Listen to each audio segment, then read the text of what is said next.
Ravi?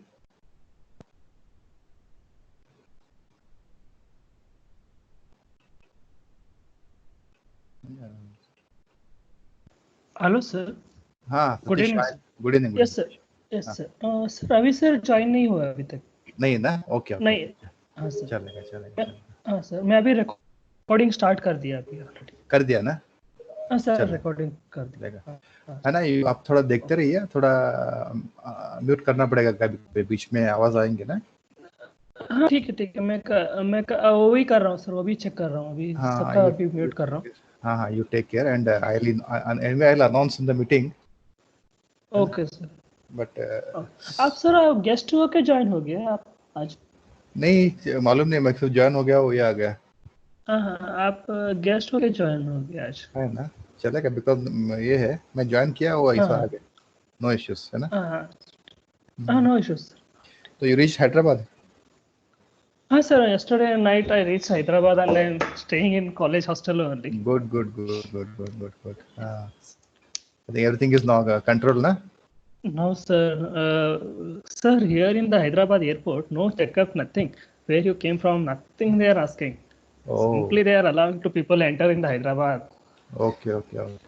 That is the reason I think spreading very huge. Horrible, yaar. Yes sir. It's very horrible. And yesterday I saw the more than 25 to 30 vehicles. They are filling up their luggage and they are moving from the Hyderabad to the towards their native places. Okay. They're going, na? Yes sir, towards Bangalore highway. They're going to Karnool via Warangal. In this way, in this area. Oh, so difficult, yeah. Yes sir, very difficult. We have to take care actually. Yes sir. So in hostel only, or staying in the Yeah sir. Guest house, it is our hostel, sir, and Okay. our guest house is full because of Okay. our SVKM project team was there. So Oh, they oh, went oh. to Mumbai. Okay, So okay. they fully lock their guest house everything. Okay, okay, okay. So you got an hostel. Yeah, as cost in hostel now because hostel is vacant now. All the Okay, students now. okay, okay. Good, good, good. I will wait for the speakers. Yes, sir. They are coming, I guess. Huh? Yes, sir. Yes. Okay. Um, Okay. okay. Sir, kindly mute your video and audio. Dear sir, kindly mute your video.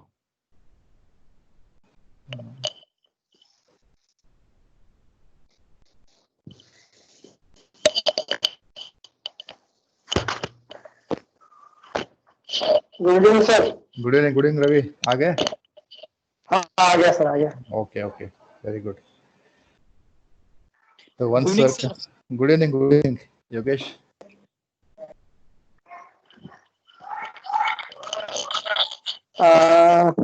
थोड़ा सतीश को अपने को कल नहीं था ना सतीश को। हाँ, I already I told him. Don't worry. He'll take care.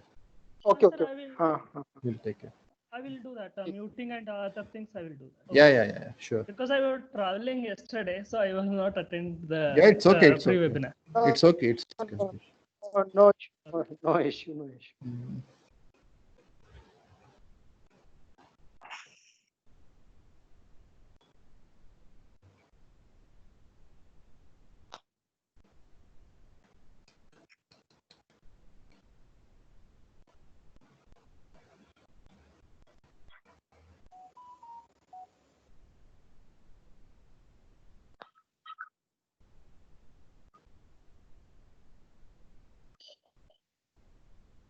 Ravi.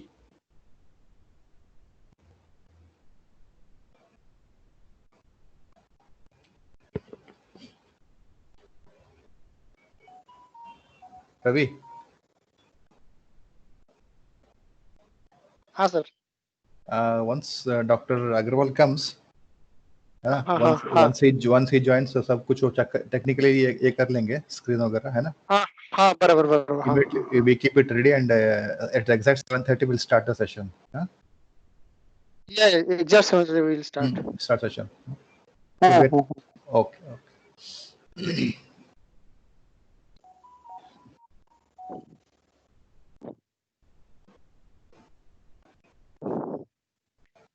क्योंकि बाद में वो क्वेश्चन आंसर उसके लिए टाइम लगेगा। Yeah. Definitely. नहीं कुछ क्वेश्चन नहीं रहेंगे तो कोई अपने को ये नहीं है, किसी का होगा क्वेश्चन तो अपन करेंगे। Yeah. Definitely. We'll check. हाँ हाँ वो पीपीटी मिला है मुझे वो मैम का। Okay. तो Yesterday. किसी 2-3 लोगों का रिक्वेस्ट है। हाँ स्टडीज Okay. 2-3 लोगों का रिक्वेस्ट था, अभी तक मैंने किसी को फॉरवर्ड नहीं किया, देखेंगे बाद में अपन मंडे को क्या Yes. करना है क्या। Yes. Monday we will decide. Yeah. Definitely. Forward.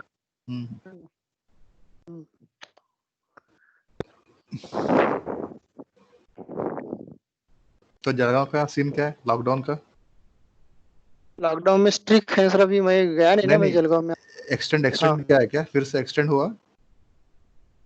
Extend 13 तक है ना, 13 तक है। नो, सब जगह 19 तक किया ना अभी।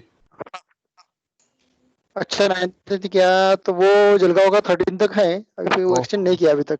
ओके थाना का 19 तक किया अभी। अच्छा वो भी कर सकते हैं, ऐसा कुछ अभी तक तो नहीं किया है। राइट 1 वीक बढ़ा दिया फिर से। सिरपुर का भी अभी कुछ बस का चल रहा था चक्कर, बस बंद करने वाले कुछ अपने यहाँ अभी 2-4 पेशेंट आए ना अपने यहाँ और कैंपस में। हाँ कैंपस में पेशेंट्स। हाँ नहीं अभी वो अभी परसों के दिन एक लेडी हुई जो क्लीनिंग करती थी सदगुरु की, वो पॉजिटिव हुई। Okay so planning to stop the bus. हमारे फ्लोर पे वो रहती थी। ओके अभी स्टॉप नहीं किया, 15 से कर रहा है प्लानिंग। ओके बस स्टॉप किया तो फिर कॉल स्टॉप का प्रॉब्लम आएगा। राइट।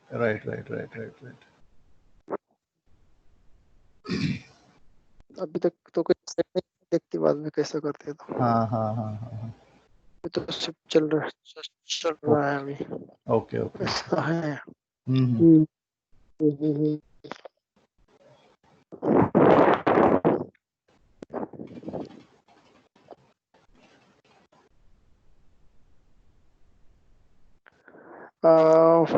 मैम वर्षा में आएंगे ना? आएंगे हो गए ना? They're joining. Yet to join, I guess. Hello, dear Manish sir, kindly mute your video.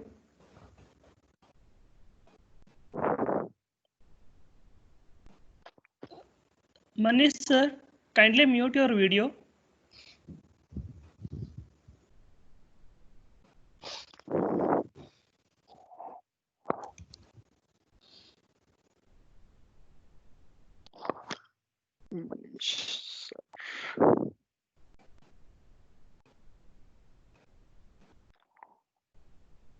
Sir, आगे.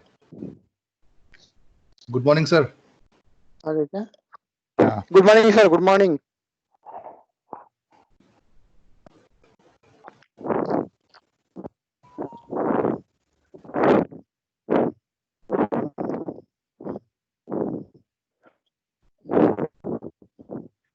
Hello. Professor Naresh sir. Good morning, sir. Good morning. हाँ, वॉइस ऑन नहीं किया उन्होंने. हाँ नहीं हाँ अभी बंद किया शायद. I think he is connecting. Yeah. हाँ या कनेक्टिंग. हाँ 7:15 को बोला था राइट टाइम वो 7:15 को. हाँ उनका फोन देखते हैं.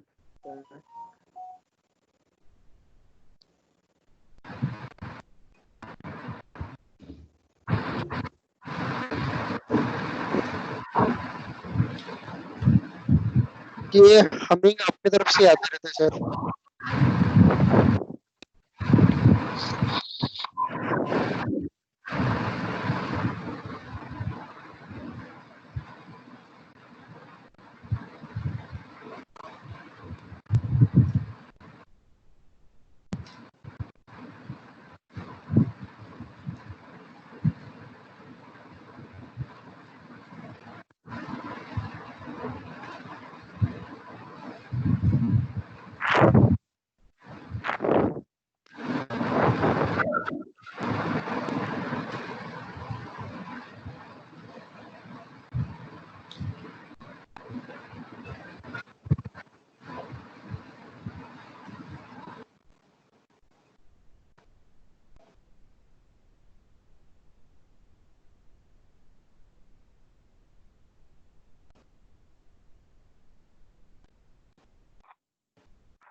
Test Yeah. मेरी आवाज आ रही है.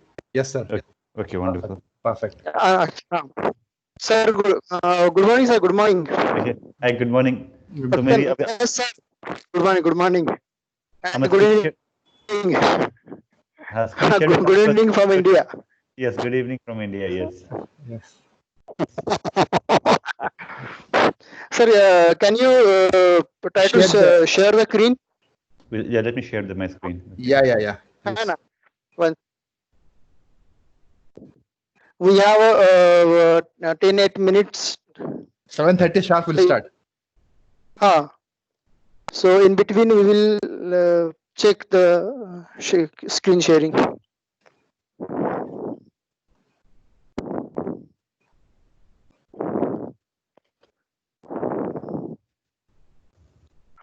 Sir, your mic is mute. Unmute your mic.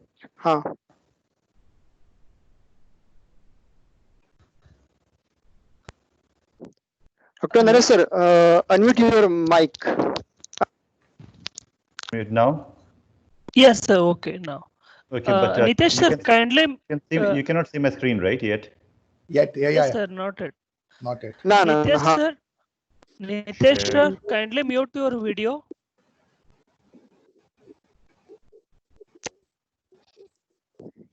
Yeah.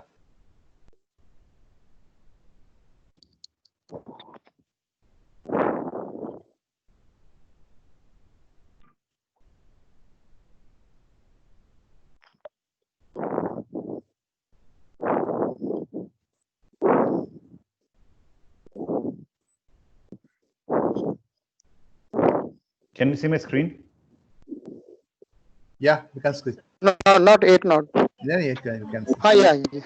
Hello. You can, right? Okay.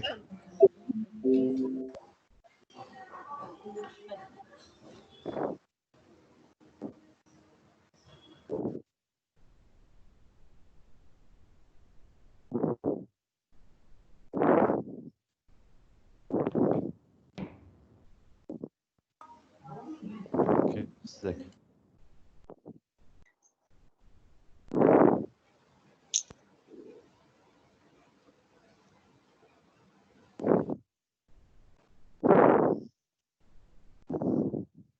Yes, sir. Yes. You can? Yeah. Yes, yes, yes. You can see the screen. Yeah. This is- Sikkim, yeah. Sikkim, Himachal Pradesh. Sikkim, Himachal Pradesh? Yes, your native place. That's not my native place. Sikkim is not in Himachal Pradesh.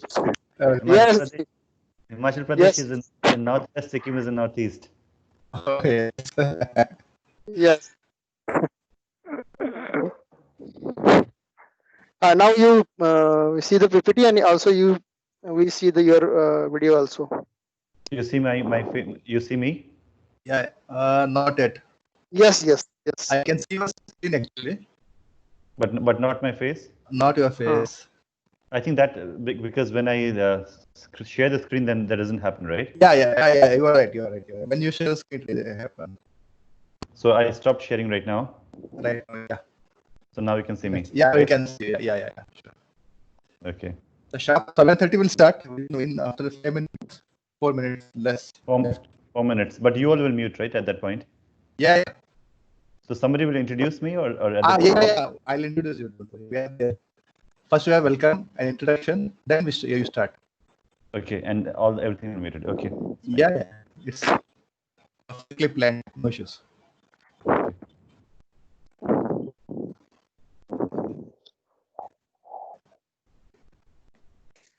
Shivanand sir, Ravi sir, everyone, good evening, sir. Nitish. Good evening. Nitesh, good evening. How are you, Mike? Thank you. Yes, sir, fine. Everything is fine. Fantastic, sir. Good. Thanks for joining.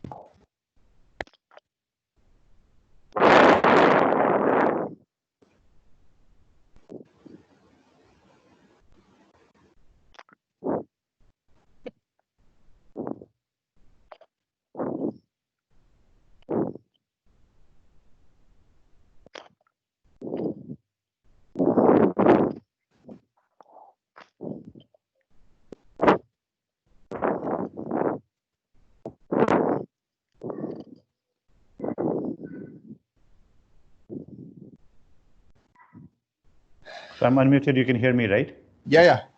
We can hear you perfectly. Okay.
So which campus are you in right now?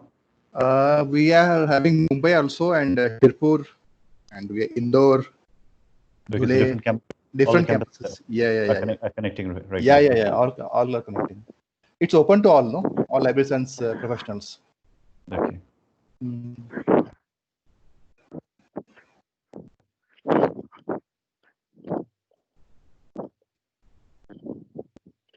And it's time. It's 1 minute, right? 1 minute. 1 minute. Yes, sir. We'll start. Exactly 7:30. We'll start. Yeah. Okay.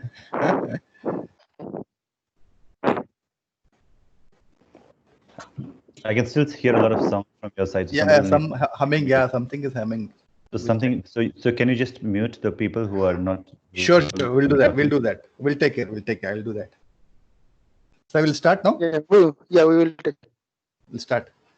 Yes. Before starting the session, requesting all the participants, please keep mute your audio and video. Question answers will be at the end of the session, and please type your question in chat box. Good evening to all. Sir, good morning to you. I am Dr. Shivanand Sadlapur, librarian NMIMS. Welcomes you all for this SVKM's NMIMS webinar. Our today's topic is knowledge management and innovation of services in academic and research libraries. And speaker of the session is Professor Dr. Naresh Kumar Agarwal, School of Library and Information Science, Simmons University, Boston. Thank you, sir, for accepting our invitation. Now I request my colleague Ravindra, please introduce the speaker. Ravi, over to you. Yeah. Dear participant, good evening one and all. I, Ravindra Mende, Deputy Librarian, SVKM NMIMS. I would like to introduce today's speaker, Professor Dr. Naresh Agarwal, sir. He is an Associate Professor at the School of Library and Information Science at Simmons University, Boston, USA. He earned his PhD from the National University of Singapore, Department of Information Systems, School of Computing. Sir has research area is information behavior and knowledge management. He also published one book exploring context in information behavior, seeker situation, surrounding and share identities. Was published in 2018. He has been a keynote invited speaker at workshops and conferences in several countries. He has held various leadership positions at the Association of Information Science and Technology, helped start its South Asia chapter and has just been elected as its president-elect. Prior to entering the doctoral program at NSUS University, he has worked for 6 years in a technology role in the voice over IP, bioinformatics, and digital cinema industries. Born and brought up in Sikkim, he spent 14 years in Singapore before joining the Simmons University in the USA. In 2018, he started an initiative, one project, to gather the human stories throughout interviews to inspire the other human stories. Currently, he is writing a book, You Know a Glory, Not the Story, 20 Journey Toward Eagle. On the journey of Indian students who went to study in Singapore and are now excelling in different fields. Now I request to Professor Dr. Naresh Agarwal, sir, please start your session. Please, sir, please start your session.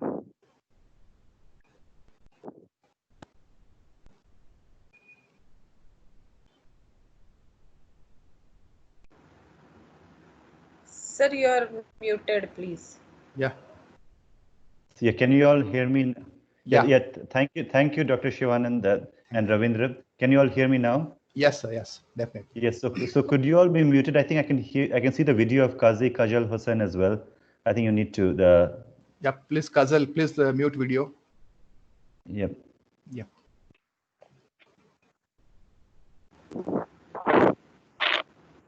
And I can also hear some background sound right now. Thomas. I can still hear some sound. So can you all mute, please? Yeah.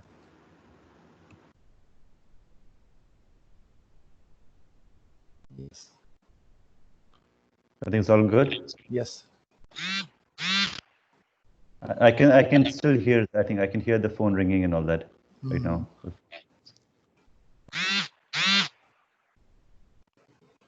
Could you please check, organizer? Could you? Yeah. Check Yes. Where is the sound coming from and mute that?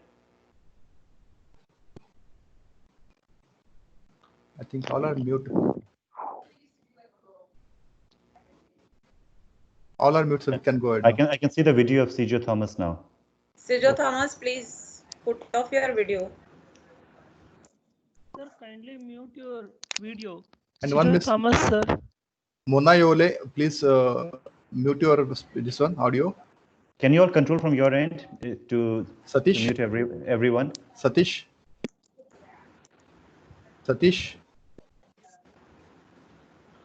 It is on hold, sir. Hello? Yes, sir. Mona Ole, it is on hold. Can you all mute everyone else from the centrally? From your end, can you do that? Satish, mute everyone. I muted everyone. Muted, na? But I can still hear a lot of sound. I think, is it coming from your end? I don't know. No. I can hear the sound. Sir, just you can unmute your sound now. Sir. Okay. Yes, I'm unmuted, but there's a sound coming from other places. Okay. I think now we can start. Okay, so you all can also mute yourselves then, I think. Yeah, sure, definitely. I will mute. Okay.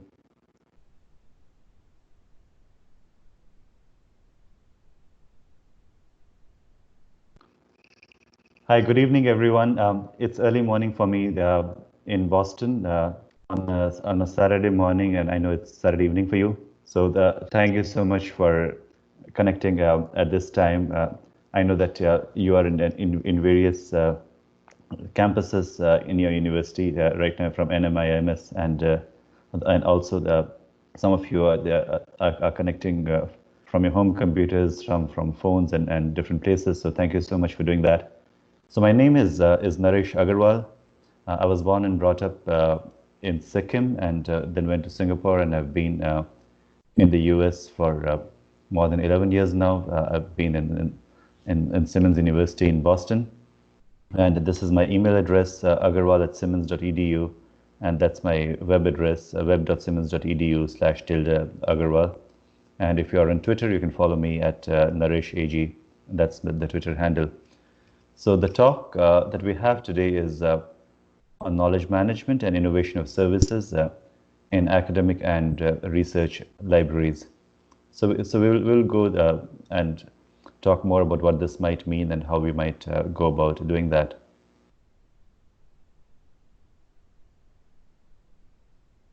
So here, this is the campus of Simmons University. In Boston, we have a small campus, and it's a small, very beautiful campus in the heart of the city, in the Longwood medical area of Boston, and that's my office building. But right now, because of COVID, we're all teaching online and also working from home. But it's summertime as well. But I'm teaching 2 summer classes right now. But usually the campus is filled with students in the spring and the fall semesters. And this is another view of from the main academic building at Simmons. And this is how it is in the fall. This is behind my office building. Usually the leaves turn yellow and red and green. So the autumn season of the fall in New England and Boston area is very famous. And this is where I was born and brought up in Sikkim. And I remember traveling to Mumbai many years ago. So it used to be my big dream to travel and see Bombay then, and then later it was renamed to Mumbai.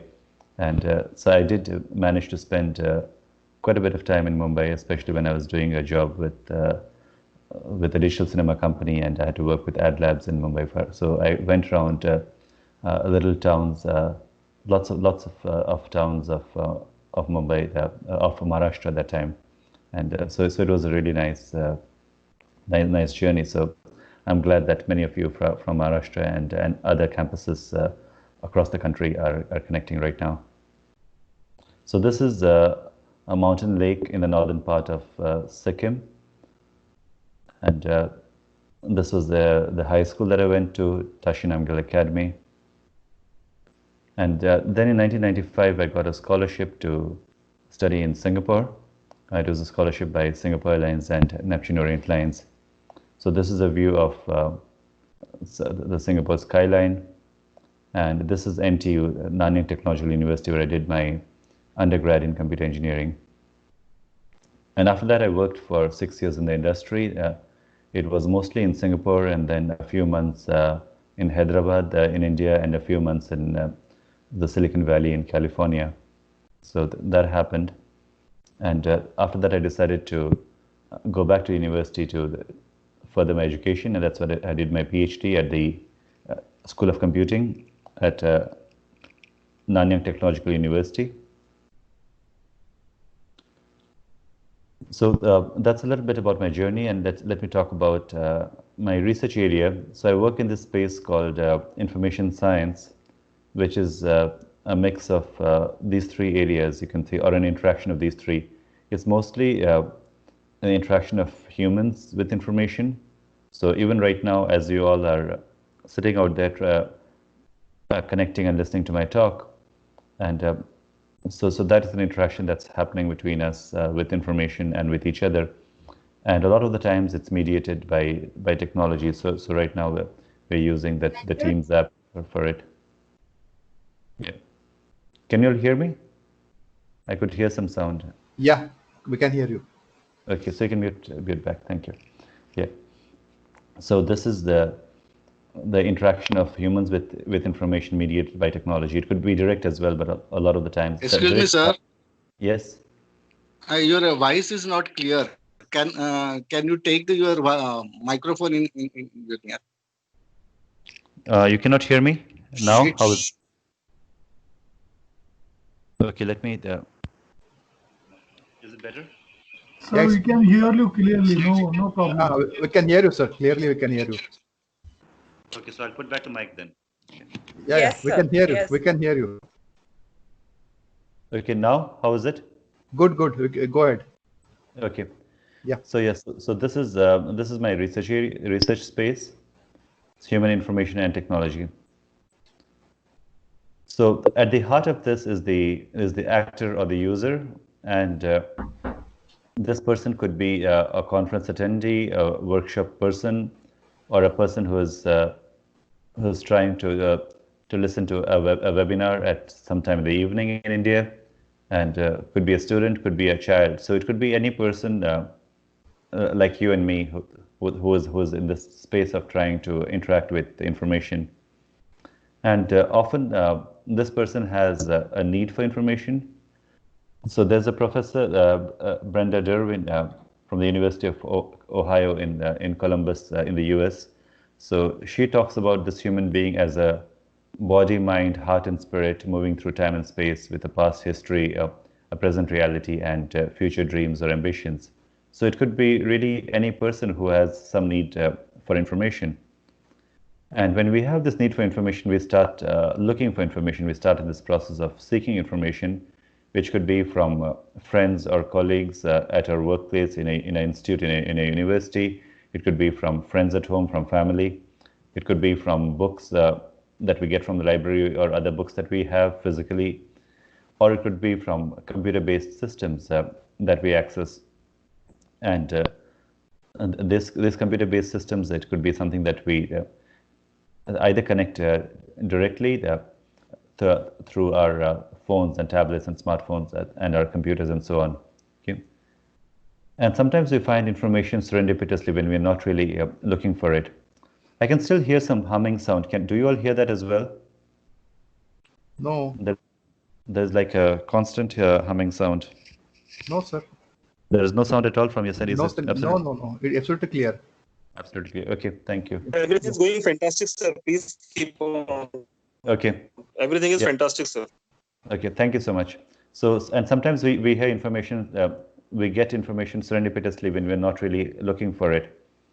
So these are different ways in which information comes to us through people, either directly or mediated through technology or from books. And sometimes we find information and we have a big surprise and we say, aha, at that moment. So as we get this information, we start trying to make sense of the information, and this process continues. So this is what is happening right now. So right now I'm trying to say something to you, and which you are getting from me, mediated by technology that you are connected to, and you're trying to make sense of this information. So some of it might make sense, and some of it might lead to more questions as you're trying to understand, right? So this cycle sort of continues, and we give up at some point, not because we have the answers to all the questions, but we feel that it's enough for now. And there are also times when we avoid information. So for instance, there could be a person who has been diagnosed with a certain disease. It could be, for instance, COVID, right? And then you might have the symptoms, but then you do not want to believe that. So you don't want to get yourself tested at that point. So those are times when we might avoid. In my case, in the last 2 years, I've been doing some research on how do people feel when their messages on WhatsApp and Messenger and so on are not responded to, when people don't get back to you on them, or don't get back to your email or phone calls. And what is the impact on the sender, and what is the resultant impact on the receiver of those messages? So that's information avoidance behavior as well. So this entire area can be thought of to be as information behavior, and which there's a certain context that gives rise to it. So I wrote a book called Exploring Context in Information Behavior. So I painted the cover for this, and this book came out in 2018. And it's all about theories and this whole phenomena of what we think context is, and how it can impact our day-to-day lives, as well as system design and so on. So that's the first part of this. This whole phenomena is known as human information behavior, which includes looking for information, finding information, avoiding information, sense making, and so on. A second parallel to this is knowledge management. So while human information behavior is to do with a particular person, one person's need and one person's process of looking for information, that whole idea is information behavior. But instead of looking at it from a person's point of view, if you think of the same thing from an organization's point of view, then that would be knowledge management. And so think of knowledge management as, let us say that you work in a particular library, or you work in a university, or you work in any other company, and let's say that all the knowledge in that library or that company walks into the door at 9 a.m. in the morning, or whatever time the company opens, and then walks out of the door at 6 p.m. or 5 p.m. or whatever time the company or the library closes. So all the knowledge is walking in with the people and walking out with people. So then what can we do as companies or as institutions to try to retain the knowledge which is there in the heads, literally in the heads of people? So this process of trying to create processes and systems whereby you can preserve the knowledge that is held in people's minds as part of organizational asset is known as knowledge management. So that is one way in which knowledge is held in people's minds, but knowledge is also held in books and in manuals and in databases and computer-based systems. So all of this knowledge needs to be harnessed in some way in which it can be used in a way to fulfill the organizational goals. So that the whole part is called as knowledge management, and it has to be available in a way that it should be there when you need it. And if you can create systems and processes for that to happen, then you have a thriving knowledge management practice in your organization. Okay, so these are my two areas of research: information behavior and knowledge management.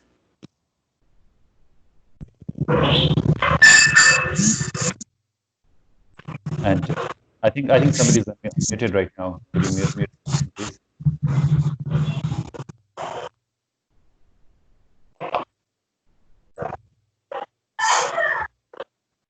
Hi, could you mute from where the sound is coming from? Is it done? Yes, sir. 1 minute.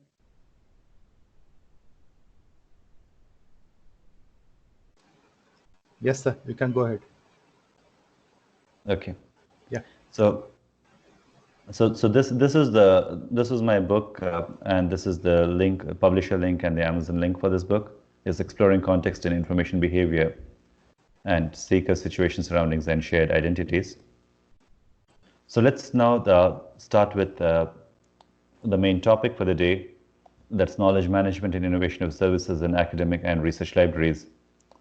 So at the beginning, let's talk about what do we mean by academic and research libraries. Now, usually we find that these libraries, right, are libraries associated with universities or with campuses of some sort, and they're there for research purposes, and they also serve as study rooms for students. And these are different from public libraries, which are there for the general public in a town or city, and they're also different from corporate libraries, which are there for in different companies, and or special libraries of some type. So these are academic libraries that we're talking about today, which are associated with universities and colleges. So this is the Beatley Library at Simmons University in Boston, in my university, and this is an internal view of the library. And these are some other famous libraries in the US. So these are academic libraries. This is the Cook Legal Research Library in Michigan. And this is another library in Thompson Library in Ohio State University in Ohio in the US as well. And this is an internal view of the Thompson Library at Ohio State University. And this is the same library as well. So there are lots of university libraries across the world, and many great libraries in India as well, and one in NMIMS as well. So which are again the libraries that you have. I've seen the pictures of them, and they're all very, very nice and very, very, very beautifully done. So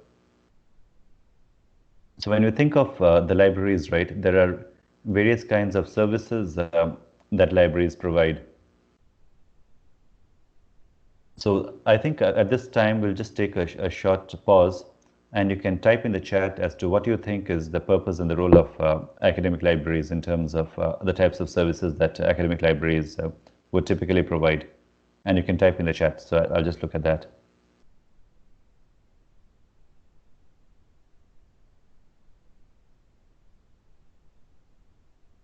Can you type on the chat as to what the role of academic libraries is? Like, what do you go to an academic library for? Right? Okay, so I'm just waiting for your response now.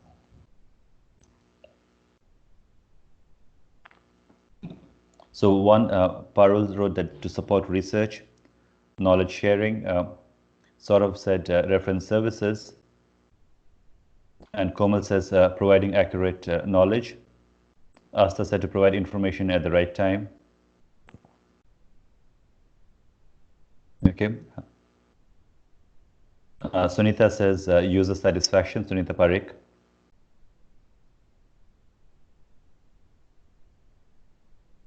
Nimba says provide appropriate information to the user. Dissemination of knowledge to assist with books with exams, that's what Shalini says. And to serve the student and faculty as audience, to provide textbooks, also curriculum, research resource assistance, fulfill the mission and vision of academic centers and growth of students. And Sunita says for maximum utilization of resources. So, okay, you can mute yourselves back now. And Pankti says serving user with the right knowledge at the right time. Okay. So these are various services provided by libraries. I can hear a lot of sound again. I think, and updating with current knowledge. Okay. Admin, could you please check the sound from participants, please? Yeah, Yes. so that we don't get background noise. Yeah. Because that's quite distracting. Okay.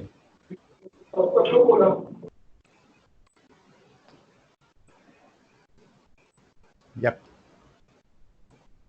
Okay, so yes, so have you muted? You muted everyone? Okay. Yeah. Okay, and can you see my screen again? Yet to see. Okay. So Yes, yes, we can see. okay, so thank you. So this is when you think in terms of the role of academic libraries, right? So this is a vision by ACRL, which is the Association of College and Research Libraries, and ACRL says that the role of academic libraries is essential to the thriving global community of learners and scholars. Okay. So here,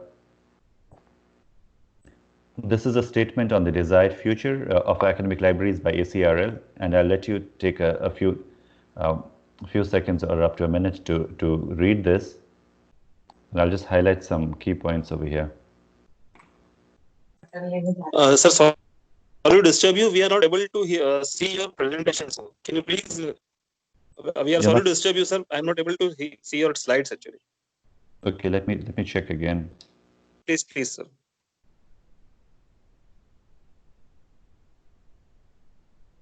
Okay.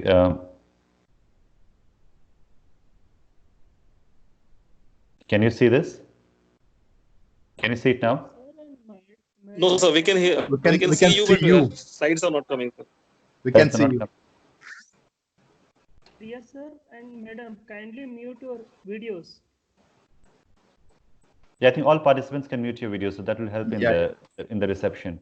Yes. Like you can turn your videos off. Yeah. So I'm going to Can you see it now? 1 second. Not yet, sir. Sorry. Not yet. Okay.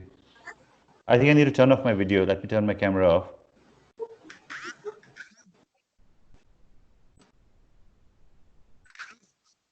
How about now? We can see it. We can see. We can see. Okay. Yes, sir. Okay.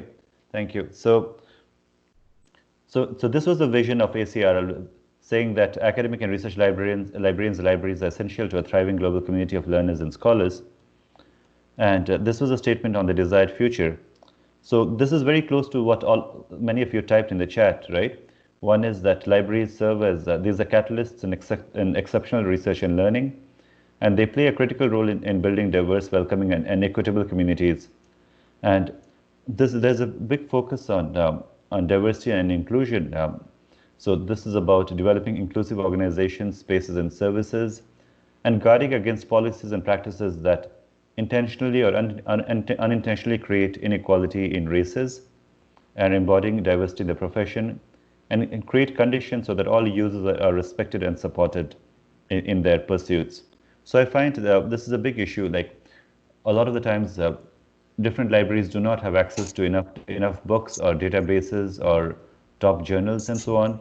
So when you want to do research in a particular field, you may not have access to the latest research. So a lot of times, because of that too, you have different levels of access. I think somebody is unmuted again.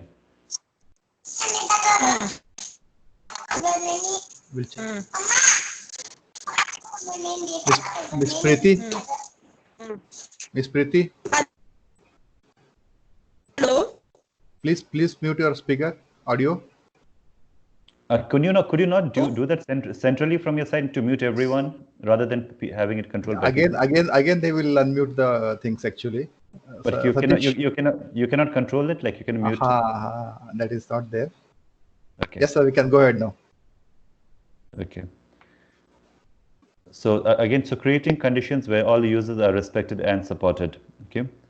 And then there's also this question of designing of services. So the job of academic librarians, right, and academic libraries is to design services which allows people, which can be scholars, learners, students, and faculty, to create, access, evaluate, and use knowledge. So one of the things we're talking about is that today is that how can you continue to innovate? How can you continue to design services so that you continue to serve the needs of people well? And what role can knowledge management play in that? Okay. So the main vision here is that academic libraries, which are constantly transforming to meet the evolving needs of the campuses, and these are central to educational and research efforts. So for instance, when COVID-19 happened, right, so many libraries had to face a very difficult condition because on the one hand, there was a lockdown and they had to close down.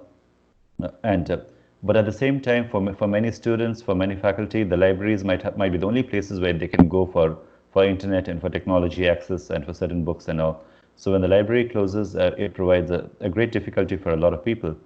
And so really trying to then switch to electronic services or online services so that even when people are locked down and at home, you can continue to provide services to them.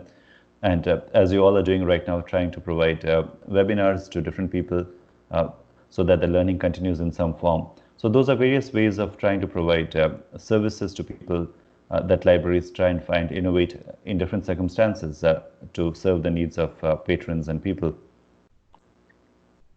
So let's look at this idea of innovation over here in terms of innovation of services. So I think, again, we'll just take a brief pause. And can you answer for me in terms of what do you think innovation is? Okay. And why is innovation required in library services? So what problems do you face with your academic library services, and what works well? And what would you like to see changed? So let me go back to the app again and see you all. I'll monitor the chat again. So I want to see what is what kind of problems do you face, and what things would you like to see changed in your academic libraries? So one, I see that new idea to improve services is the new idea to attract users. Resource constraints is what Saurav wrote. Okay.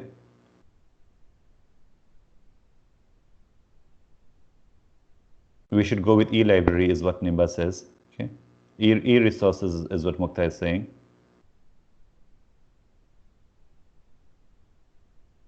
E-resource, electronic resource. Okay, Shalini says creating something new but usable in benefit of others with purpose to extend as outreach. One is lack of funds is cited as one problem.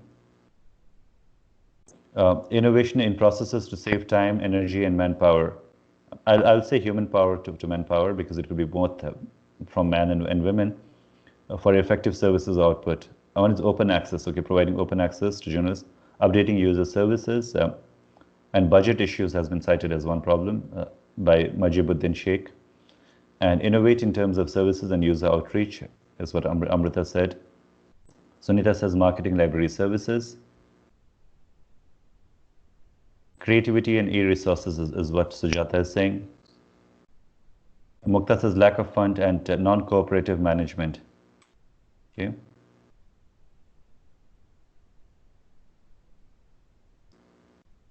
And what are the, okay, user orientation of available resources is what Swati says.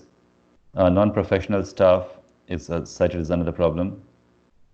Thank you, Vinay. Vinay says it's a very useful presentation. So these are some of the problems and things that you'd like to see, right? It's cited as areas where you would want to see innovation, and some of the constraints and issues that you have. So when we think in terms of innovation, okay, let me go back to my slides again. I think someone's unmuted again. Yeah. So can you see my slides now? Yes. Yes, sir. Yes. Okay. Yes, sir. Yes, sir. Okay, thank you. So one thing that can help with the innovation of services. So there are various ways in which innovation can be carried out. So the idea of innovation is basically coming up with something new, right? But before you can come up with something new, you need to see what is working and what is not working. So there has to be a process of evaluation that has to be carried out. And often in terms of evaluation, you have to be trained in some sort of research methods and data gathering. So you would have a systematic way of data gathering through surveys and interviews. Sometimes you carry out observational studies, or for the library website, you can carry out usability tests. And when you do that, you are able to gather information, gather feedback on what is working well and what is not working well. Like we just did a very simple example right now where we asked all of you to specify what is working and what is not working, and we got some responses, right? My voice is echoing now. Something happened. Did someone change some setting or somebody is unmuted? Okay. So here you see that there is this whole idea of first trying to determine what is working well, because most of the time when we're trying to fix things or change things, right, we cannot change things that are already working well.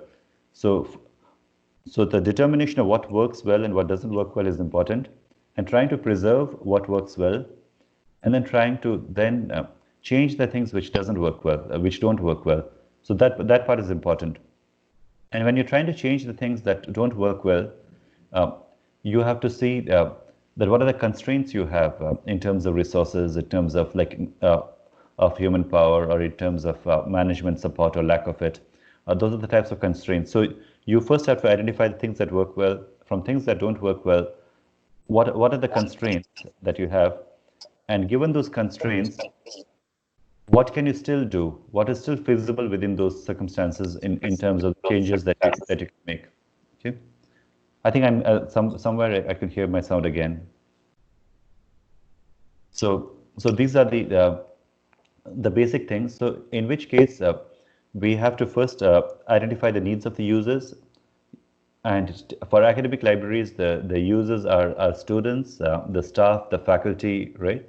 And sometimes you could also have the alumni. So these are our user base, and you have to survey them and understand what is their needs, what is the main purposes, the reasons and the expectations that they have from the library, what is being met and what is not being met, and trying to serve those roles is important. So that is first trying to build innovation from the needs of the user side. But there's also another thing in terms of the possibilities of innovation, looking at best practices across the world, things that have not been tried before. So those innovation possibilities are something that your user base may not be able to recognize as well. So you can look at, go to the websites of different libraries across the world, see what they are doing, talk to people over there. There are library associations like IFLA, which is an association of libraries across the world. So when you look at those associations, and the association that I'm a part of, which is the Association for Information Science and Technology. So when you connect with people, right, you try to understand the best practices from them. And through that possibilities of innovation, we can then try to see how we can combine and bring some of those practices in our own libraries and in our workspaces. So that is where knowledge management comes in. Now, there are various definitions and ideas of knowledge management. Let me pull out some definitions. So one definition of knowledge management is this idea of, so before we get to the definition, we have to see the difference between what information is and what knowledge is, right? And before we can think about how we can really manage knowledge. Now, what I'm telling you right now is not knowledge. It could be knowledge in my head, but from your point of view, it is just information, right? Because I'm just telling you based on my experience, based on what I've learned, and based on things that I know. And what you're getting right now, mediated by technology, with certain sound and connection issues, maybe, or technology issues, is again information, but you have the power to create the knowledge within your own head. So as you try to connect the dots, connect these dots, and connect them with what you already know, connect them with your past experience, then you are the ones who are creating the knowledge within your head. So even though we have lots of people connected right now, all of you are creating knowledge in your own different ways. The information that I'm giving out is the same, but the knowledge that is being created is all very different. Because that is tied to your value system, that is tied to your past experience, that is tied to your past knowledge, and that knowledge creation process is happening inside our own heads. So when we talk about this idea of knowledge management, we are trying to see that this knowledge is then kept within people's minds, and then how can we create an organizational culture of some sort where people feel free to share what they know, and where it is also okay to say, I do not know. We do not have to all be experts in a given field, but we can harness the collective expertise of different people. Because even though we think that so-and-so is an expert in a certain area, in reality, every person is an expert in some area or the other, right? So for instance, somebody might have experience in taking the Mumbai local train. And so that is knowledge in terms of how to navigate that system. And somebody might have knowledge in conducting, creating, organizing webinars. That is a different type of knowledge. Somebody might have a knowledge in different research areas, in things that you're working on. So there are different types of knowledge that we hold, and we continue to create and expand upon this knowledge as we talk to people. So knowledge is created in different ways. So one happens when we read books and we listen to talks. Then we get some knowledge in that process. We create knowledge in our minds in that process. But knowledge is also created in the process of sharing. So even as I'm talking to people, when I'm trying to share what I already know, somebody might ask me a question at that point, and then I would try to answer those questions, and that will trigger new things and make me think of things which I might not have thought earlier. So that also gives rise to knowledge. Okay, so knowledge management is this entire process of trying to make sense of information which is there in people's minds. So there are these various definitions. So one is that it's an attempt to recognize what is essentially a human asset buried in the minds of individuals, and to leverage it into an organizational asset that can be accessed and used by a broader set of individuals on whose decisions the organization depends. So that's the definition by Larry Prusak. Another definition says it's the process of capturing an organization's collective expertise wherever it resides. It could reside in databases, on paper, in people's heads, and then distributing it to wherever it can help produce the biggest payoffs. So there are different definitions of knowledge management, but the basic idea is to try to take all this knowledge which is there in people's heads, in systems, databases, and try to connect it in ways in which it makes sense. So when we think in terms of knowledge, there are two very basic types. One is called tacit knowledge, the other is explicit knowledge. Now what you can hear from me in terms of my talk right now is only explicit knowledge in terms of just the knowledge of on the surface, but I might know much more than what I'm able to tell you right now. And that is there with every person. When you see a person playing the harmonium or any other musical instrument, right? Or when you see a person driving a car or a truck or a train, right? Or when you see a person learning how to swim or swimming, these are different, or when you see a person cooking, right? Or even making rotis and chapatis. There's expertise involved in each one of these. So we often know much more than we're able to tell. And this knowledge that we can learn by observing people and by seeing how they do things, that is the tacit knowledge of people, which is the buried knowledge.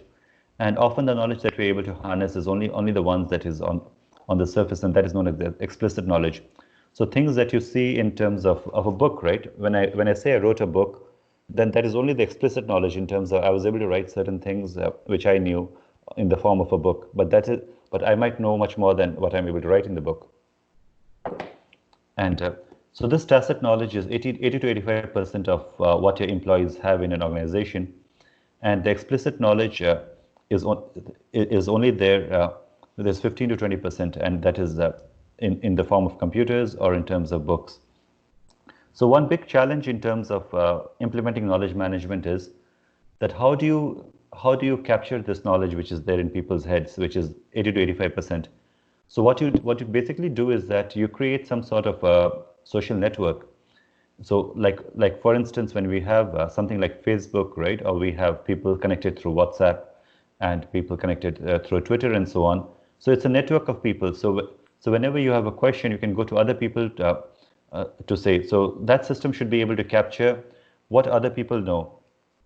Now, when we think in terms of libraries, right, we think of libraries as organizations or institutes or some sort of a centers that are providing services to our patrons, which are the users which are outside of us. And we have books that we gather, we subscribe to electronic databases and ebooks, and we make them available to people. So it's sort of a one-way traffic in a way where the library is a service provider and the patron is the one that is getting the services.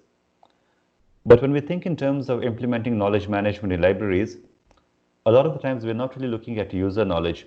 We're trying to look at the knowledge of people who are library employees, of other people in the library, and how we can harness the knowledge of all the people that are there who work for the library. So that is the idea of knowledge management in terms of trying to harness the knowledge of people who are already there.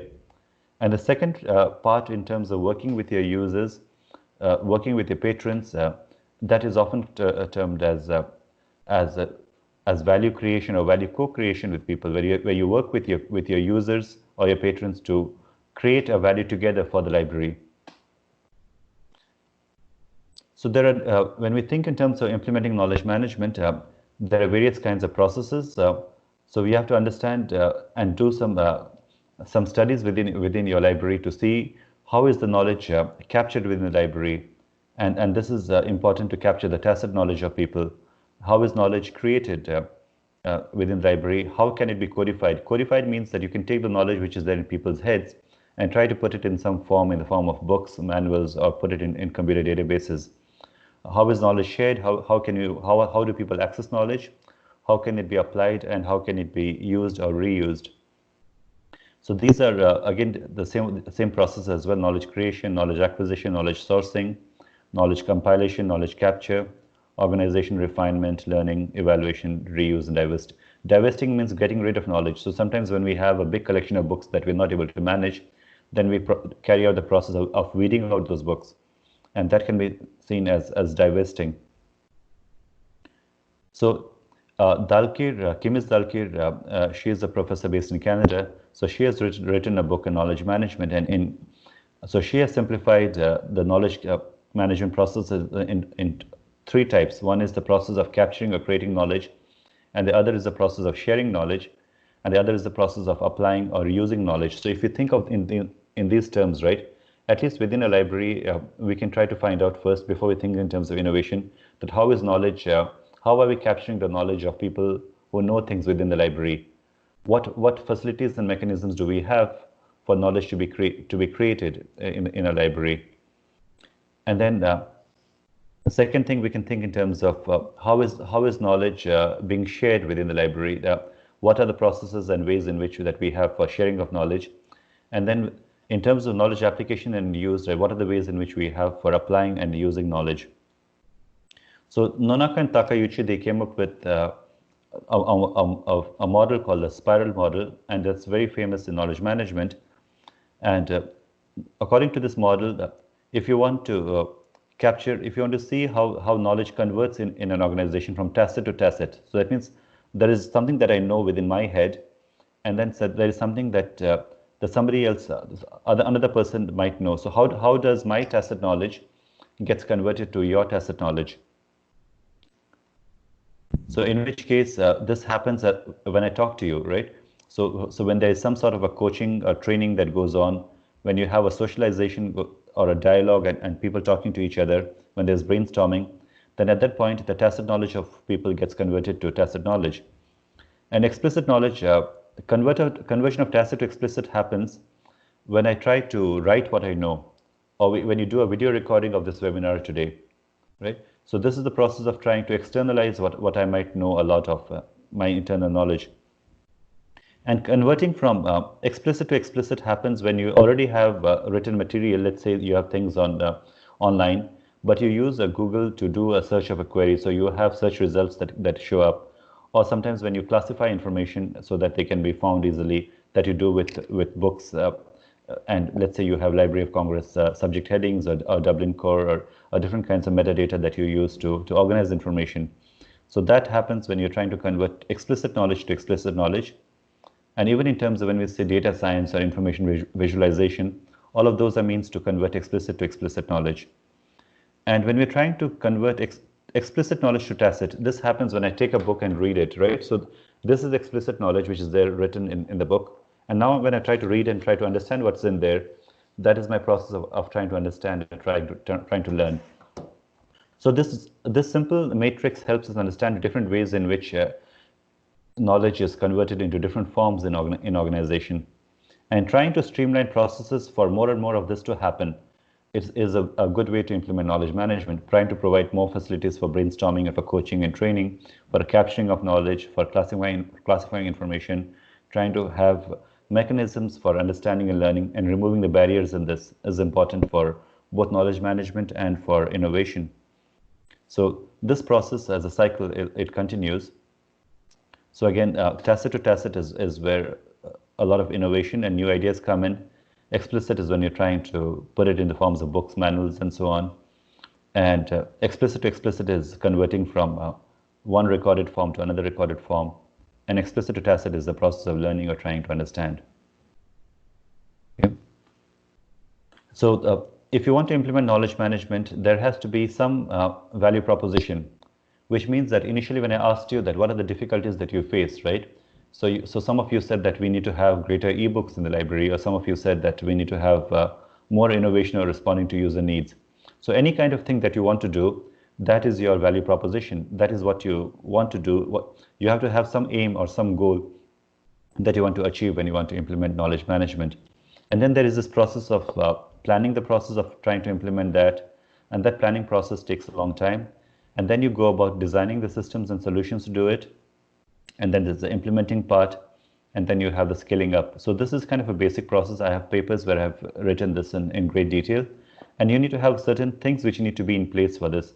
You need to have a culture whereby you feel that you do want to do this. You do want to share what you know. You do want to create a culture where people feel free to share what they know.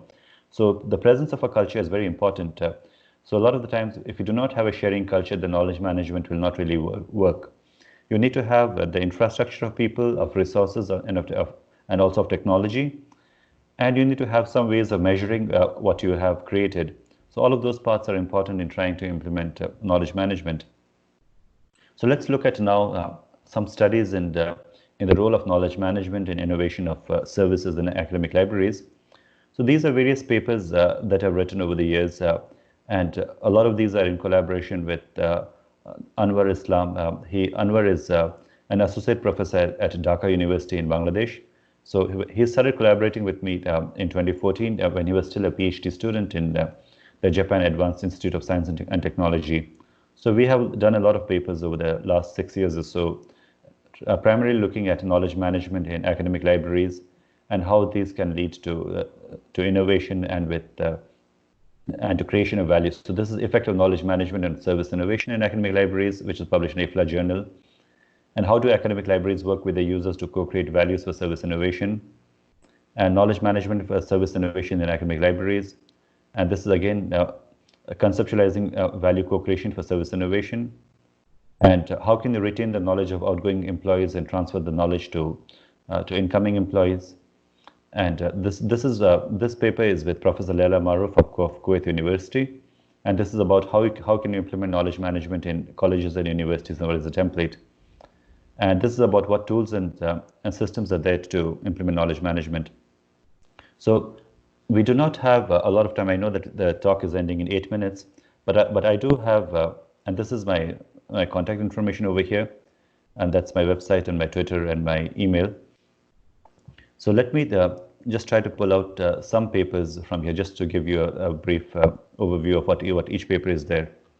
So this is the first paper, Effect of Knowledge Management on Service Innovation in Academic Libraries, in which we carried out a survey of 107 librarians. So here we talk about what is service innovation, and this was our model of innovation. In this model, right, we have that you need to have you need to implement knowledge management, and you need to gather the knowledge of the needs of users, the possibilities for innovation which can carried out in services and in the interface that you provide for patrons in your service delivery systems and in technology options. Identify what barriers you have, and then you need to be able to analyze and synthesize that, overcome your barriers, and this will lead to your innovation in services. So here again, this study is based on the survey in which we had these various hypotheses that we had for people, and we found that in this study that we found a strong correlation, a strong causation effect between service knowledge capture and creation to innovation to knowledge sharing So again, between knowledge application and innovation as well. And we also found that when there was good processes for capturing and creating knowledge, that led to knowledge sharing and transfer, and that also led to knowledge application and use. So this was the first paper. And the second paper is based on a qualitative survey of how academic libraries work with the users to co-create values for service innovation.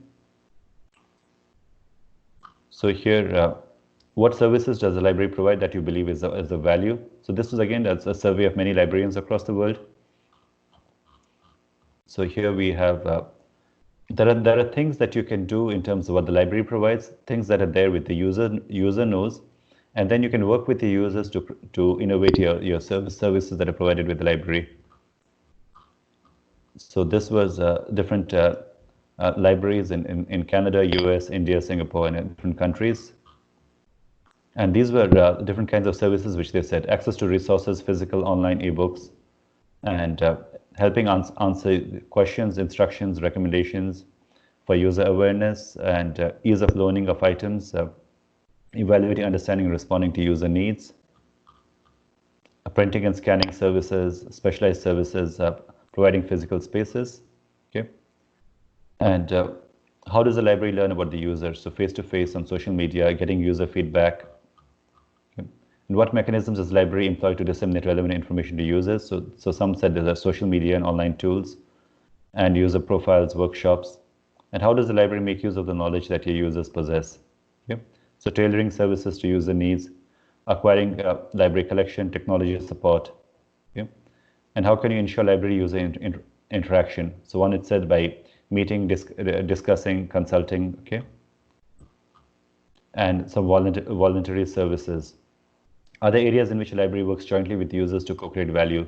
So it said having maker spaces, project management, 3D printing, and getting information literacy, getting feedback from users, okay, and a website, social media. So there are lots of these kinds of services. Now there's the era of fake news.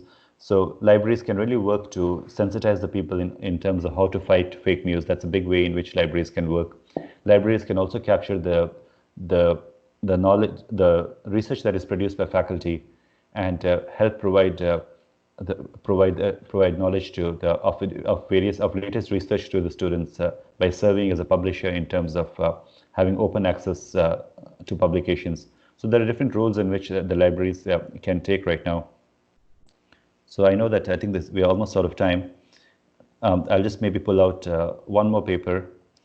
This is of various kinds of tools which the library can have. Okay, so this was a 2014 paper on knowledge management tools. So here, this is talking about the knowledge cycle again that we saw earlier. So it is knowledge capturing and creation, knowledge sharing and dissemination, knowledge application and use. So in this paper, we have various kinds of tools that we can use. So these are mechanisms for that you can implement for knowledge capture, action learning, ad hoc sessions, after action reviews, brainstorming, getting guest speakers. Okay, and you can also have technology tools for knowledge capture: co-browsing, screen sharing, collaborative visual reviewing, collaborative writing. Okay, and then you can have mind mapping, social content, video recording, whiteboarding. And these, you can have various mechanisms for knowledge sharing. So collaborative physical workspaces, community of practice, storytelling. And similarly, you can have technology tools for knowledge sharing, like chat, internet portal, having these large webinars that you're having right now. That's a way of knowledge sharing. So the more mechanisms that you have in the library for knowledge capture, knowledge sharing, knowledge application and use, the more successful it will be. So this is a kind of a framework for having tools for knowledge capture and creation, tools for knowledge sharing and transfer, tools for knowledge application and use, and different kinds of services that the library provides: acquisition, circulation, technical service, interlibrary loan. And you can provide various kinds of tools to have knowledge management and to have your innovation in each of these areas. And depending on how the audience finds these tools useful in terms of usefulness and ease of use, people will tend to adopt them based on whether they are early adopters or they are laggards in terms of adopting new technology and new tools. So it's time now. I'll stop here, and I will take your questions that you might have.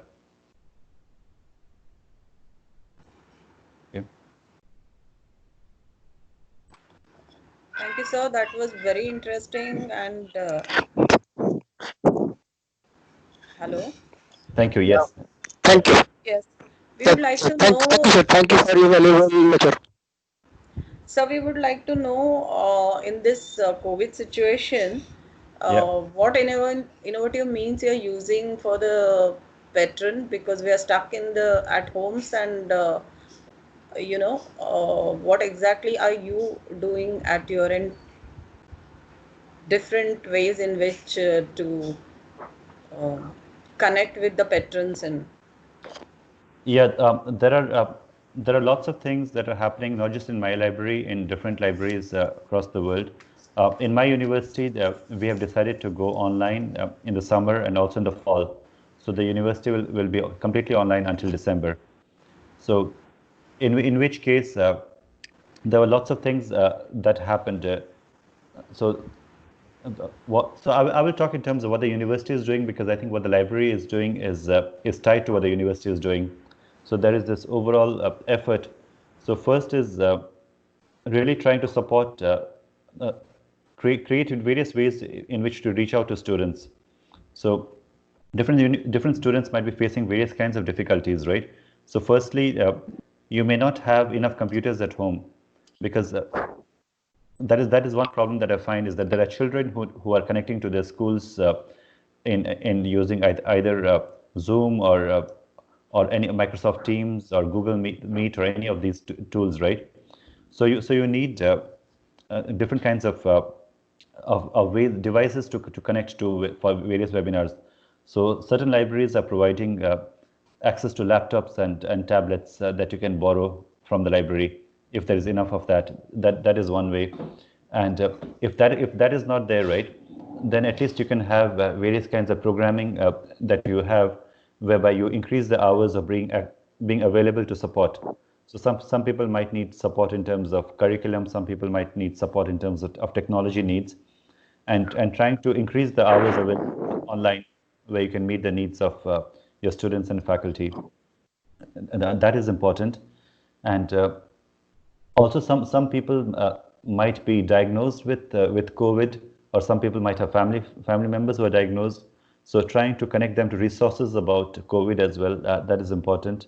Uh, Trying to sensitize people on fake news, again, because even though we call this a pandemic, there's also an infodemic. So helping people in terms of what is correct and what is incorrect information, that part is again important as well. So there are various kinds of services which my library as well as different libraries across the US have been providing right now. Sir, this side Mukta. I'm And, a school librarian. Good evening, sir. First, yes, hi. I'm a school librarian. My library is automated library. I do all technical tasks through system, issue, return, and everything, circulation, maintaining data, and all, making reports. But now I felt that my library should be turned into e-library, because due to COVID-19, I am at home, children are at home, they are not able to get books, and everything is going through online. So screen time also is increasing for them. So can you tell me some tools and all? After COVID-19, I could tell to management to turn my resources, all hard copies, into soft copies, e-resources. Can you Thank you. help me in this? Yes. So firstly, there is this big area called digital libraries, in which there is this process of trying to scan the books that you have, right? So that is a big process in terms of trying to digitize the resources. But there is also the problem of copyright in terms of what you can do in terms of Yes, scanning. sir. Yes. So there is this big initiative called Google Books. If you go to books.google.com, right, then you can say that Google Books is a way of trying to provide various kinds of services. Uh, there is also a database of ebooks that are freely available, and there are other services like WorldCat, which are there to provide online access to books. So I think what you can do is that you may not be able to digitize all the books that you have in your school library, but you can create a list of what you can find online. Also in terms of books, also in terms of videos that you can find on YouTube, there are various learning resources. So what the school libraries here, what they're doing, even for my children, right, from their schools, they're creating resources which they find useful for children for different classes, for different grades. Let's say for class 5, 6, 7, whichever, wherever you are, right? That I'm doing. Yeah. Yes, and making it available to them in terms of what to cover. And also, I think there's another thing in terms of, I think this is a year to survive. So it is not a year in which we can really learn a lot. So as long as we can provide resources in terms of trying to be there for people, but really not expecting too much from them, that will also be useful because children are spending a lot of time online, and I think we Yes, should sir. not expect more than 1 to 3 hours in a day in terms of Yeah. learning online.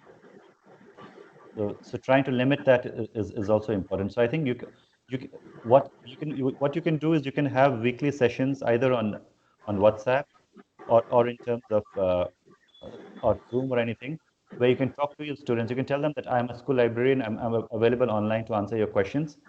So I think that will help a lot. So they know that they can connect with you. They can tell them what they are doing, and you can answer the questions in terms of things that they're looking for. Okay, sir. You mentioned one app, no? One like cats. One is World Google Book and one is WorldCat. okay. Thank you so much, sir. Thank you. Hi Naresh, this is Salman from Pakistan. Hi Salman. Sir, first of all, many congratulations for your becoming the president of Assets, sir. It's such a honor. Okay, I've got a question. My question is, how do you see the future of knowledge management when our field deal with information most of the time, but now it has come down to the pyramid of data, information, and knowledge. It revolves around data nowadays, more like data. We see new concept from computer sciences, data sciences, big data are coming up and shaping up our field. So how do you see the role of knowledge management in libraries in future? Okay, thank you, Salman. So when you think in terms of data, right, usually there is a hierarchy. People say there is data, and then there's information, then there's knowledge, and then there is wisdom, there is truth. Like there are this kind of a pyramid. So earlier I had one slide where I talked about conversion of explicit knowledge to explicit knowledge, which is knowledge that is already recorded. Let's say there's a lot of online information right now because people are tweeting so much on just in every minute. People are producing so much information on Facebook and on various kinds of platforms. And so data science is needed because we need the help of computational power in order to try to summarize and visualize all of this information that is being produced very actively, because our human minds are not able to process so much information. So we need things which are made simple for us to summarize it for us, and ways in which we can process them easily. That is where data science comes in, and that's why that field is really catching on.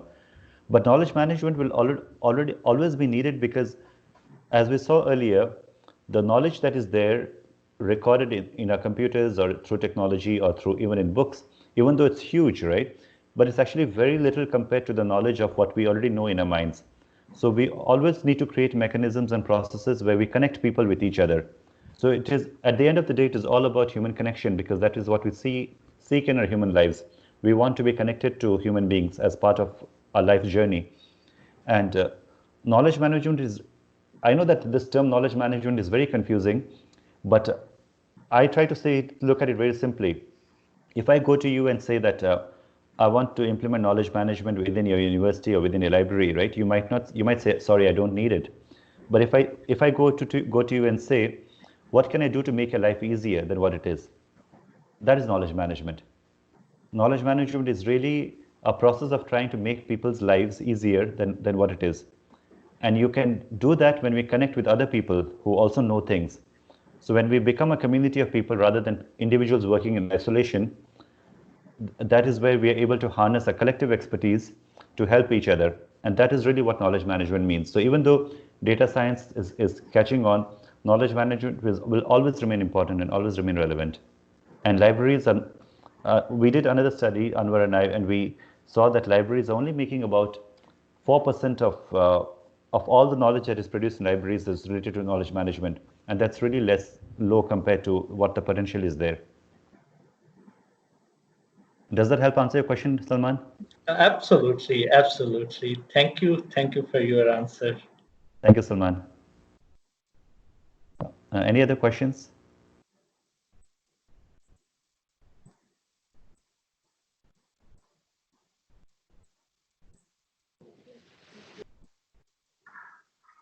Let me. Thank you, sir. Thank you. Thank you. Ravi. Okay, there was one question called, please provide your expert comment on the changing pattern of information-seeking behavior in this pandemic situation. Thank you, Shirley. This is a huge question. There is a big change in information behavior that's happening in the pandemic situation because the study that I was doing earlier in terms of non-response behavior, because people were busy and people would not answer calls on WhatsApp and Messenger a lot of the times. Now we find that people have a lot more time than earlier, that a lot of people are connecting that they may not have connected to earlier. They're connecting to old friends. So that is happening a lot now. And also some people are telling me that they're working much more now. They're much more busier than ever before. People are cooking a lot at home. They're staying home. People are celebrating birthdays. People are holding Zoom birthdays and smaller weddings. So there are lots of very different behaviors, I think, which might have a long-term impact on us. But there is a big danger to mental health. So we have to be able to support each other during this time.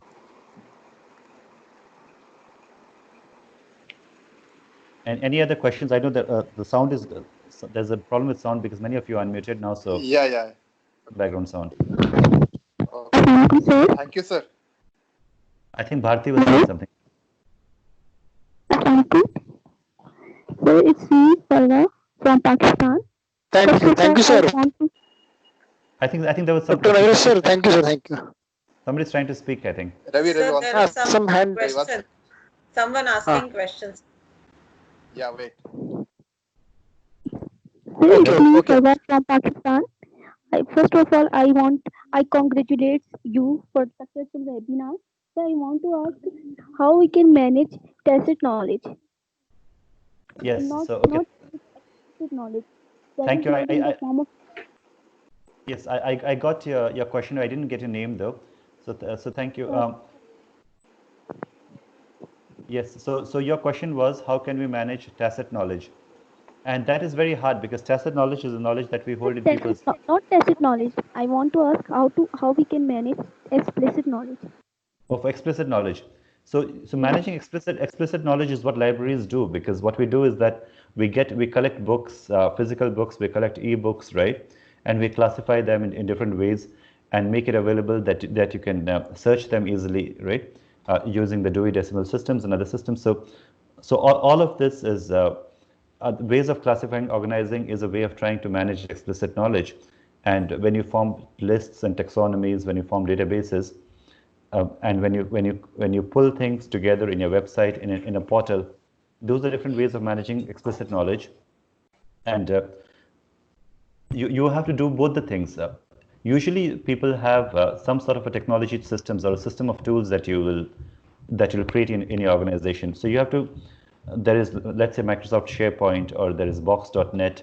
There are different, you could adopt some system that you want, in which people feel free to share what they know. And having that sort of a solution is important, but more than solution, it is about people first. Whatever you do, right, you have to involve everyone in what you're doing.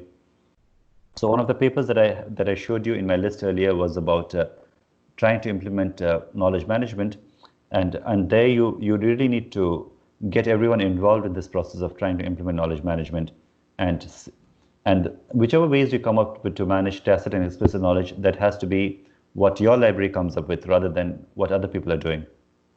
Because ultimately you have to agree to whatever you decide on, because knowledge management is about change management, and change is not easy. So people don't like to change. So they have to be a process of trying to agree on what are the changes that you want. Okay, does that help answer your question? Shirley has another question, says libraries in remote areas are struggling due to lack of technological support, but every webinar is discussing about technological aspects. What about the future of these? Okay, this is a very, very interesting question because remote areas do not have as much technology, right? And I actually edited a journal which was about called low tech. So low tech is different from high tech, in which how can you provide access to people in which there is not high tech, and low tech is important. So mostly that you'll find is that technology is overemphasized. It is important in terms of bridging digital divide, but it's not the most important. Even with knowledge management, people think that knowledge management is about technology. It is not. It is about people. So let's say there is a village in which there is not enough technology. You can get the people in the village, start holding weekly meetings in the village. You can go to every house in the village and ask the people in the village, let's say that, what are the problems that you have in which I can help you.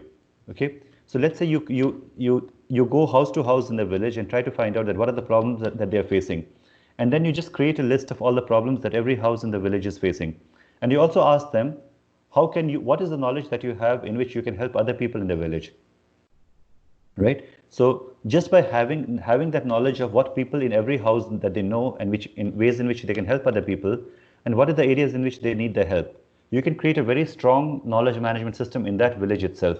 And you can have physical books that you can make available. There could be village libraries. You can have a small place in which people can put books. You can put the books out there, and then you can take the books out from there. So of course this will not be applicable in the COVID time when we're trying to physically distance from people, but you can still do a lot of things in limited setups. So technology is not the main thing about knowledge management. It is about people and culture and wanting to be there for other people. That is the main part of knowledge management. And a lot of the times we think that it's about technology, and it's not.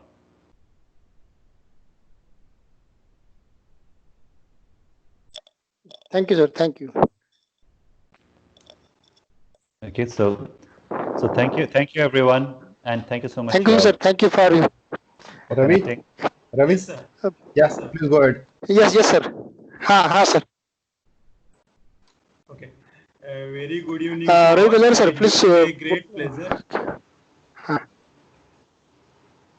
Am I audible? Yeah. Yes. Yeah. Yeah. Yes, sir. It gives me a great pleasure to propose a vote of thanks in this event. I would like to thank our today's speaker, Dr. Naresh Kumar Agarwal from School of Library and Information Science, Siemens University in Boston. Sir, we are all inspired by your informative talk on today's topic, knowledge management and innovation in innovation services, academic and research libraries. I am sure that all participants will be benefited. I also wish to thank Dr. Shivanand Sadlapur, librarian NMIMS Mumbai, and Dr. Ravindra Mende campus for organizing this event. I further thankful to all SVKM's NMIMS library team for active support and provided a valuable contribution to this event. I also thank all participants for making this event a grand success. Thank you, one and all. Participant, please fill the feedback form for certificate as well as attendance. Thank you, one and all. Thank you. Thank you. Thank you, sir. Thank you very much. Thank you. Thank you, sir. Thank you, sir. Thank you. Thank you, everyone. Thank you, sir. Dr. Naresh, sir, tomorrow I will send you the email. Okay. Yes. Okay, bye, sir. Bye. Thank you, sir. Thanks, Thank Naresh. you. Bye. Okay, sir. Yeah, good night, sir. Good night. Thank you, sir. Once again, thank you. Thank you. Bye, everyone. Good night, sir. Thank Good you, night. thank you, Have a good day. Narakan. Thank you, Rahul sir. Yes. Thank you, Shivan sir. Thank you very much, So everyone. how can we use the feedback form? It's online. Thank you. Hello. Bye. Feedback is Request to all online. participants, Feedback is please online. It is available see the link in It is chat box. available Please in see the chat feedback box. link in the chat box. Chat. Feedback link is available in chat box. You can fill that chat box. Thank you, Madhi ma'am. Thank you, everyone. And especially thank you, Santosh. Take care. Bye-bye. Bye. Bye, everyone. Bye, sir. Bye. Bye, Bye, sir. sir. Bye from Nitesh Singh Pawar. Everyone, miss you all. Yeah. Bye. Thank you. Bye. Hello. Sir, Hello. Comment box तो of कर दिया sir, हम लोग नहीं कर पा रहे हैं feedback link. Link is available sir. है कमेंट बॉक्स में तो लिंक दिया है वो सर। कमेंट बॉक्स में लिंक नहीं है सर चॅट बॉक्स मध्ये दिसत नाहीये, मग तुम्हाला पहले मेल चॅट पाठवता चालेल? नहीं चालू है, chat box is on actually, it's going on. Chat box chat box on है ना, chat box you see the chat box. Sir chat box Link. पे लिखा आ रहा है you are not longer participant, ये कैसे? हम तो स्टार्टिंग से कर रहे हैं। Hello, You put a mail, will definitely send you a certificate. Don't worry. You put a mail to us. Yeah. Hello sir. You send the email. Sir, link is not available in chat box. It's there actually. I can see the link. Lot of links in the chat box. Lot of links in the chat box, sir. Please check. Hello Mendhe sir. Hello हाँ. Mendhe sir. हाँ sir. हा हा त्या दिवशी जसं तुम्हाला बोला बोला सर. त्या दिवशी ईमेल आयडी वर पाठवलं होतं तसं चालेल का? कारण मी मोबाईलवर अटेंड केलंय मी हे वेबिनार. चालेल. ठीक आहे. Okay sir. Okay. Thank you very much. ठीक आहे पाठवा. Okay. Thank you very much. Please see the chat box. Thank you. Bye, everyone. Bye, sir. Bye, Naresh. Bye. Bye. I'll be in touch with you. Bye. Bye, sir. Bye.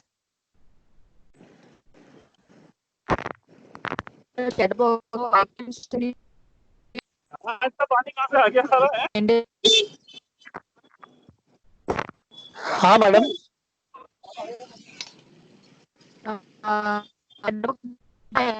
तुम्हाला mail पाठवते, चालेल ना? हाँ ठीक है, मेरी पाठवून द्या बरोबर. हेलो. ठीक आहे, थँक्यू. हाँ पाठवून मेल पाठवून. Hello sir. Sir chat box में नहीं है लिंक, हम कैसे करें? है. आप मेल डाल दीजिए. चैट बॉक्स हमारा टाइप हमसे टाइप ही नहीं होता है, हम लोगों का टाइप ही नहीं हो रहा है. Hello sir. हाँ मैडम बोलिए. Hello sir. हाँ बोलिए मैडम. सर एक्चुअली मैंने मोबाइल पे अटेंड किया है उस दिन का और आज का भी. हाँ. लेकिन मेरे इसमें वो आ ही नहीं रहा है. आप एक मेल डाल दीजिए प्लीज, हम आपको भेज देंगे दोनों. सर मेल डालने के लिए टाइपिंग चाहिए, टाइपिंग नहीं हो रही है. Hello sir. Thank you sir. Thanks. Hello. Mail डालेंगे. सर फर्स्ट वर्कशॉप हमने अटेंड नहीं किया, आज का ही अटेंड किया है. हाँ.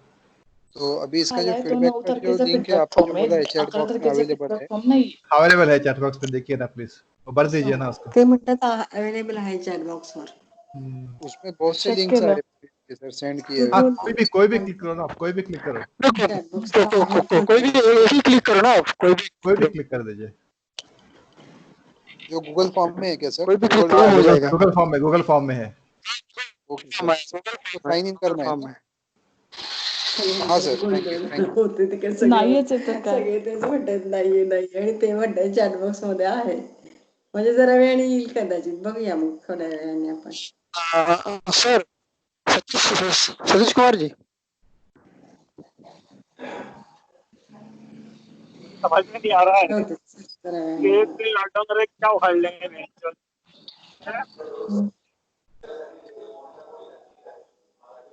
आपण आपलं कनेक्ट होतं त्यांच्याकडे. हे मोबाईल कसं काय होतं ते मोबाईल नंबर वरून होतं का?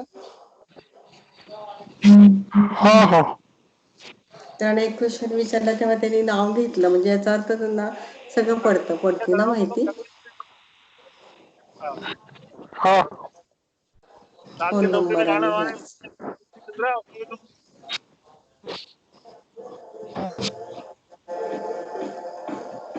दूध.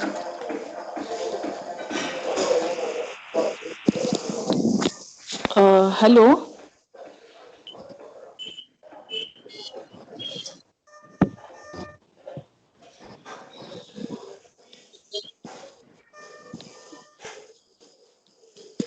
हॅलो.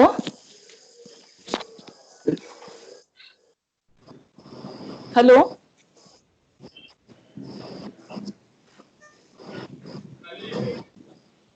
हॅलो.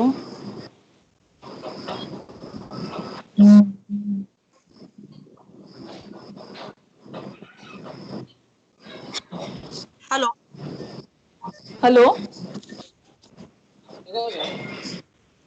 हॅलो.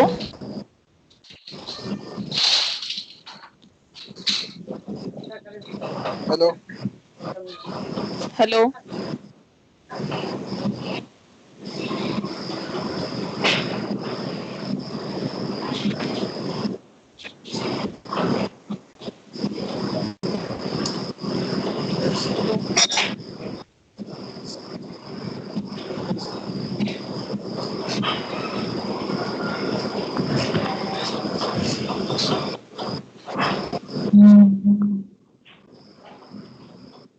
मीटिंग चालू आहे.